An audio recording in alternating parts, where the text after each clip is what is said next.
लाठियां बरसाई, बैलेट करवाए और अल्टीमेटली मानना पड़ा। इसलिए जमहूरियत में झुकना, पेपर लीक एक सिलसिला बन चुका था और सरकार टस से मस नहीं होती थी।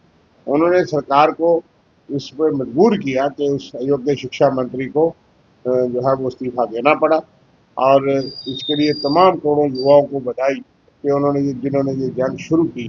और सबसे ज्यादा नेता प्रतिपक्ष श्री राहुल गांधी, हम उन तमाम बच्चों को ट्रिब्यूट पेश करते हैं जिन्होंने इसमें अपनी जानें गंवाई, जिन्होंने लाठियां खाई, जो जख्मी हुए, जिनको पैलेट गन लगी जंतर मंतर पे, और पुरअमन बच्चों के ऊपर जिस तरीके से पुलिस द्वारा और अज्ञात लोगों के द्वारा जातियां की गई बच्चों पे, वो नाकाबिले बर्दाश्त थी।